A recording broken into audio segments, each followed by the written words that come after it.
Hay algo que a mí, aunque no sé si les pasará a ustedes, me genera indignación. Y lo veo por un lado de la justicia y quizás periodísticamente analizando, digo, parece la vivada de los giles.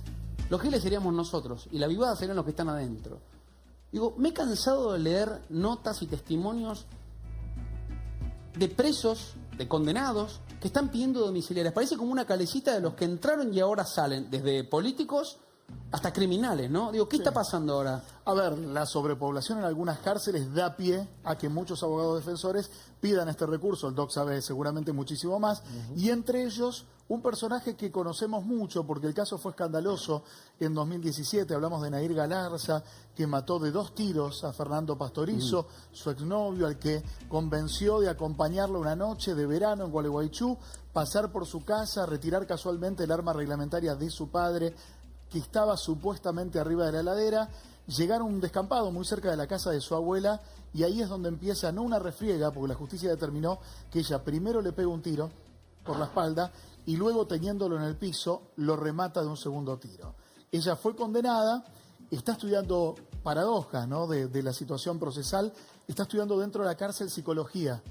Una chica que fue analizada por peritos como una persona con rasgos psicopáticos, está estudiando psicología, tiene 9 materias aprobadas y ahora pidió el permiso por la epidemia del coronavirus para cursar en su casa. Sobre esto, digo, quiero saber, digo, ¿cualquiera puede pedir esto? Cualquiera tiene la posibilidad de pedir la prisión domiciliaria. ¿Y cada cuánto se puede pedir? Una que se piden y lo revocan, por ejemplo, en el caso de Galarza. Legalmente, una vez por mes puedes pedir. ¿Una vez por mes? Sí, hacemos notar bien que la Corte hizo una acordada respecto a la pandemia, ¿sí? De tener en consideración los casos, no todos los casos pueden pedir la prisión domiciliaria. Dice que hay mucha gente que se ha salido y que está en sus casas. Lo tengo ya conectado a Fernando Burlando y me parece interesante charlar con Fernando todo esto que está pasando, también cómo vive esta cuarentena. Fernando, ¿cómo estás? Nico Magaldi, ¿cómo te va?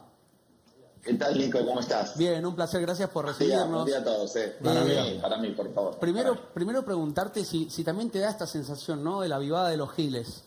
Porque parece impresionante, ¿no?, lo que está pasando en estos recursos que se están pidiendo, desde los rugbyers, con el caso Baez Sosa, que a vos te toca muy de cerca, hasta Nair Galarza, hasta políticos. Mira, yo realmente no lo tomo así, pero obviamente estoy estoy inmerso en realidad en la problemática. Uno a veces, como profesional, pensá que yo me toca estar del otro lado en casi todos los temas, pero como profesional tiene que hacer todo, absolutamente todo, intentar todo para tratar de mejorar la situación de su cliente.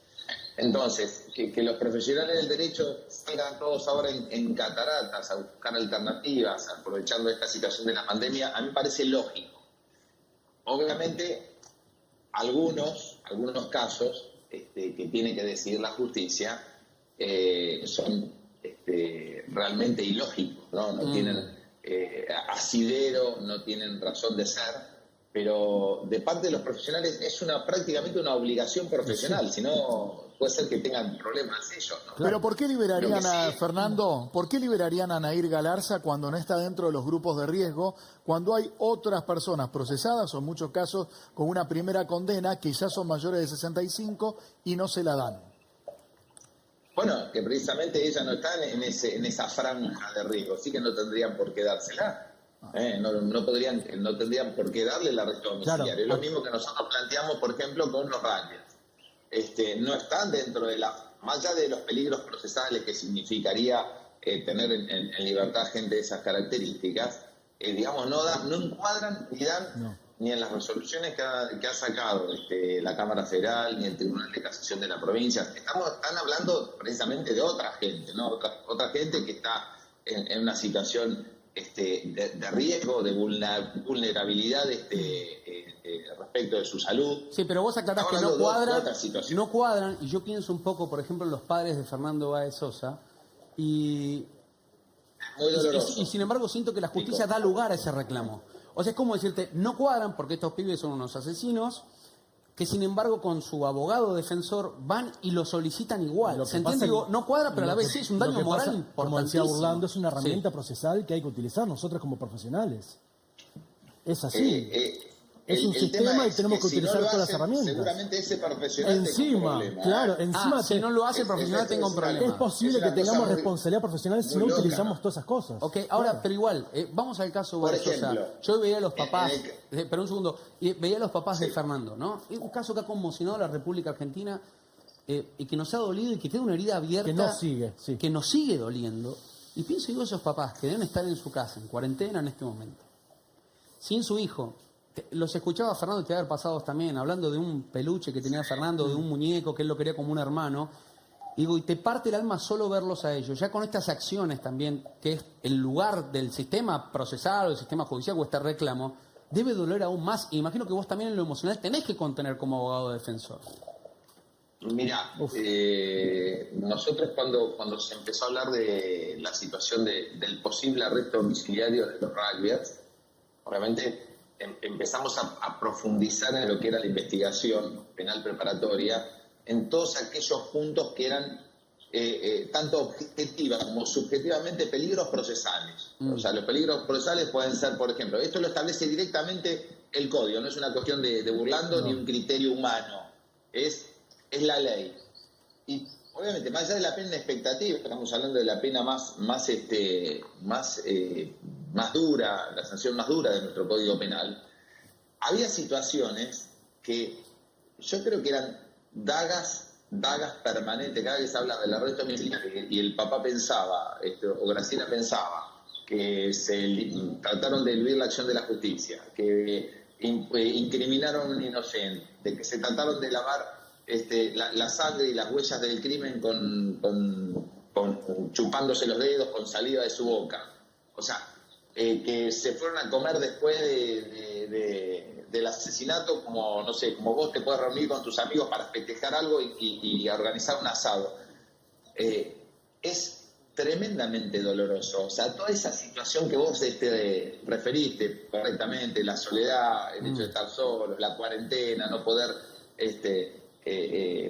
tener la contención que tendrían en una situación normal, fuera de la pandemia. Se le agrega esto todos los días que se dicen cosas que realmente son dolorosas, pero es lo que tenemos, es lo que de alguna manera nosotros también nuestra tarea es avisarles qué es lo que viene por delante. Y me parece que tanto a Silvino como a Graciela dijimos, bueno, esto es lo que tenemos, esto es lo que puede pasar, esto es lo que van a decir, esto es lo que van a intentar.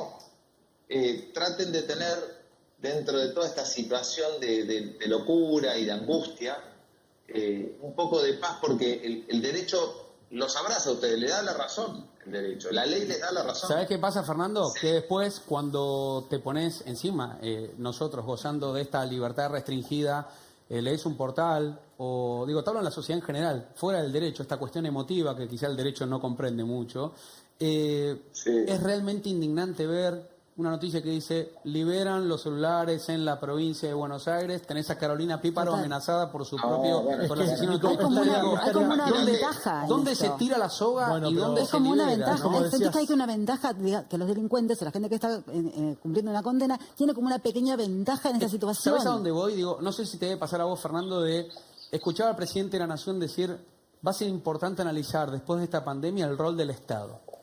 Y el rol de las cárceles y de la propia justicia también va a ser interesante debatirlo, pero debatirlo en serio, en profundidad. Porque estos planteos no hacen más que generar un daño también a la sociedad. Sí. Con Carolina luchamos, no sabes cómo luchamos, para que los cretinos que asesinaron a Isidro y casi más matan a Carolina, No, tremendo. El tema del robo es algo menor. Lo que luchamos para que sean condenados. Es más, trataron e intentaron, como yo les decía recién, todos los recursos, desde el principio de la investigación hasta el día de hoy, han intentado todo para, obviamente, obtener beneficios. Obviamente no lo lograron. El tema de los celulares y de las redes sociales es algo que realmente es muy delicado. No, y aclaremos algo, Fernando, vos lo sabés muy bien. Tener un celular estando en prisión es un grado de libertad de potenciales crímenes gigantesco. Y yo no sé en qué cabeza entra, pero yo cuando lo leí, o sea, es indignante, porque vos decís, bueno, eso es excepcional, el título se tiene que comunicar con... no solo eso, pero hay un protocolo, lógicamente, para que no sucedan esas cosas, ¿sí? Lógicamente, el celular hoy en día está para... Hay ciertos protocolos que no se usan en las redes sociales. Pero lo debes, lógicamente, Guido, vos como abogado debes saber muy bien y Fernando también. Hablame de un protocolo, ¿cómo restringís que un preso que esté en Facebook no pueda mandar un mensaje y sí otro? Por eso debería haber un programa de bloqueo y que solamente se habilite llamadas punto a punto de WhatsApp a los familiares, por ejemplo. Pero si no estamos en el concepto de la liberación o utilización de los celulares en estos momentos para eso, Guido, para estar en contacto con sus familiares, porque hoy en día tienen prohibido las visitas. El daño a la víctima no está abrazado nunca por la justicia. No hay condena que vaya, obviamente, a tapar el dolor que debe tener Carolina, que entre los papás de Baez Sosa, de lo que era la expareja de Nair Galarza y así, innumerables casos. No, pareciera como esta sensación ¿No recuerdan? Sí, a ver, Fernando. En el caso de los rugby, hablamos del tema Carolina. Sí. Un tema totalmente probado. En el tema de los rugbyers, cuando estaban los rugbyers en detención, había dos de los detenidos tenían redes sociales abiertas y le contestaban a la gente. Sí, a la prensa también. Si al principio, sí. A la prensa también. Y a la prensa también. Sí. Entonces, es muy peligroso. El Estado tiene que estar presente, pero de manera real. Las redes sociales han invadido nuestra vida de una manera en que si nos preocupamos por un accidente de tránsito en la calle, también nos tenemos que preocupar por lo que pasa en las redes sociales porque tienen más protagonismo. Por eso digo que estando adentro... Y los controles no son iguales. Ya hemos conocido en un montón de lugares que no necesitas un celular, simplemente con el acceso a un teléfono, la cantidad de crímenes que se pueden cometer fuera de la cárcel ordenados desde adentro. Entonces digo, es un tema para mirar. Yo quería charlar con vos, Fernando, porque cómo, sí, quería charlar con vos porque me imagino que también te da una impotencia. Porque digo, si bien la justicia está funcionando, en esta situación nos abarca a todos, ¿no? Sí, en la provincia de Buenos Aires, déjame decirte, ahora que se hablaba de ciertos privilegios, se sigue hablando, de parte de los... Bueno, no, yo personalmente me comunicaba, te diría, 2 veces por semana con el ministro de Justicia de la provincia, que es el doctor Julio Lac. Y yo te garantizo, se hicieron todo tipo de mecanismos para evitar esta situación de privilegio. Después, es como dijeron ustedes, después se liberó la situación y le pasó lo que le pasó a Carolina. Pero en la provincia de Buenos Aires, los funcionarios realmente cumplen la ley, tratan de hacerla cumplir y traten de que este tipo de situaciones obviamente se terminen. A veces no alcanza. No alcanza, ¿verdad? No alcanza porque no alcanza, y por eso pienso, Carolina Píparo ha sido una gran defensora del derecho a la víctima, que es algo que pareciera, que esta ley para las víctimas no ni siquiera abarca, ni siquiera abraza. El sistema sigue funcionando como antes. O sea, esto de que, no sé, por la última prueba de ADN se determinó sangre en la uña de uno de los que está detenidos de Fernando Baez Sosa, de Sinali, es bochornoso, porque cada una de esas noticias, piénsenlo ustedes, porque nos pasa a nosotros también, y le pasa a cualquier persona. Imagínense en los papás de Fernando, en los papás de la expareja de Nair Galarza, como parece que es un crimen que se vuelve a reflotar, es tremendo. Fernando, no tengo más tiempo para charlar con vos, yo te quiero agradecer de corazón por recibirnos, siempre es un placer escucharte, imagino también lo difícil que es también para vos operativamente, como cualquier abogado en este momento, llevar los casos, pero quería mandarte un abrazo inmenso. Muchísimas gracias, realmente el abrazo lo hago a la recíproca. Un gran abrazo, veo tu programa, gracias. Me divierto mucho y gracias. sigan adelante. Gracias, genio, un abrazo inmenso.